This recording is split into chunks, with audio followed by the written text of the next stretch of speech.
तो guys happiness के lecture में, हैप्पीनेस स्टार्ट्स हियर के लेक्चर में जो हमारी टैग लाइन है ऑर्गेनॉन को पढ़ने के लिए तुम्हारा स्वागत है। ठीक है, तो अभी हम क्या पढ़ेंगे? अभी हम पढ़ेंगे ये तीसरा aphorism, if the physician clearly perceives what is to be cured in the disease. मतलब फिजिशियन को पता चलता है कि क्या सही करना है हर एक इंडिविजुअल में, ठीक है, डिजीज़ का नॉलेज, और उसको ये दिख रहा है कि क्योरेटिव क्या है मेडिसिन्स में, उसको मेडिसिन्स की नॉलेज है, उसे पता है कैसे अडेप्ट करना है, कैसे प्रिंसिपल्स को यूज़ करना है। ठीक है, तो फिर उसको सूटेबिलिटी भी देखनी पड़ेगी, मतलब डोज, चॉइस ऑफ रेमेडी, ठीक है, और ऑब्स्टिकल्स भी देखने पड़ेंगे, रिपीट कब करना है। तभी उसे पता है कि उसे जुडिशली कैसे सही करना है, और वो सच में ट्रू प्रैक्टिशनर है हीलिंग आर्ट का। तो देखते हैं, इसे अच्छे से समझते हैं। ठीक है, अभी मेरे को लगेगा तो मैं ड्रॉ करने वाली हूँ, वरना I am not going to draw. So चलो स्टे ट्यून्ड रहना।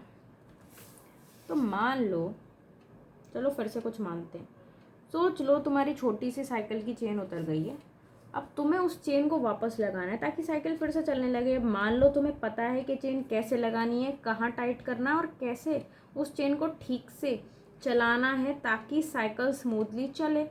तुम जानते हो कि कौन से टूल्स यानी होम्योपैथिक मेडिसिन यूज़ करनी है, कैसे उस चेन को यानी पेशेंट की कंडीशन के हिसाब से फिट करना है, और कितनी टाइटनेस यानी डोज देनी है ताकि साइकिल दोबारा से स्मूथ चलने लगे।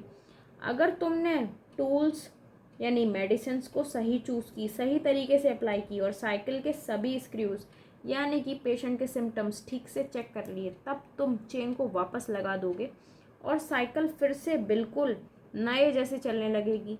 और अगर तुम्हें पता चल जाए कि साइकिल के व्हील्स में भी कोई प्रॉब्लम है तो तुम उससे भी ठीक कर दोगे ताकि चेन दोबारा ना उतरे। तो होम्योपैथी में डॉक्टर भी कुछ ऐसा ही करता है। वो सब सिम्टम्स यानी साइकिल के जो स्क्रूज होते हैं ना, उनको देखकर उनका पूरा एनालिसिस करते हैं। फिर वो मेडिसिन यानी कि टूल्स का सही कॉम्बिनेशन चूज़ करते हैं, डोज की टाइटनेस को एडजस्ट करते हैं और तब तक अप्लाई करते हैं जब तक पेशेंट की तबीयत ठीक ना हो जाए और बीमारी फिर से ना आए। अगर डॉक्टर ये सब कुछ ठीक से करता है तभी वो एक सच्चा हीलर कहलाता है, वरना साइकिल चलती रहेगी लेकिन चेन बार बार उतरती रहेगी। तो आई होप आपको इस कोरे कागज़ के हिसाब से, लेकिन जो मैंने एक्सप्लेन किया वो आपको समझ आया।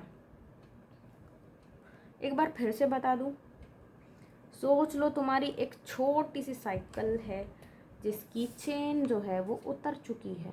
ठीक है, अब तुम्हें उसको वापस लगाना है ताकि तुम उसे वापस चला पाओ। अब तुम्हें पता है कि चेन कैसे लगानी है, कहाँ टाइट करना है और कैसे उस चेन को ठीक से चलाना है ताकि साइकिल स्मूथली चले। तुम जानते हो कि कैसे कौन से टूल्स हैं जो कि तुम्हारे हैं होम्योपैथी के मेडिसिन यूज़ करने हैं तुमको। ठीक है, और कैसे उस चेन को यानी पेशेंट की कंडीशन के हिसाब से फिट करना है और कितनी टाइटनेस रखनी है। टाइटनेस का मतलब यानी डोज कितना देना है ताकि साइकिल स्मूथ चले।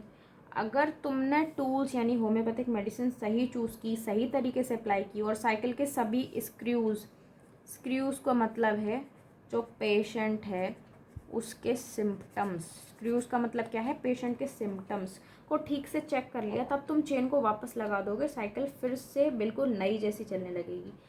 और अगर तुम्हें पता चल जाए कि साइकिल के व्हील्स में भी कोई प्रॉब्लम है तो तुम उसको भी ठीक कर दोगे ताकि चेन दोबारा ना उतरे।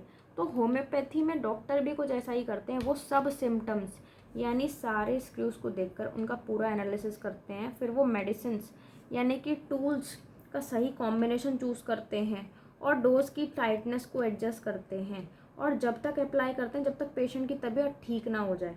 अगर डॉक्टर ये सब कुछ ठीक से करता है तभी वो एक सच्चा हीलर कहलाता है, वरना साइकिल चलती रहेगी लेकिन बार बार चेन उतरती रहेगी। समझ गए बात?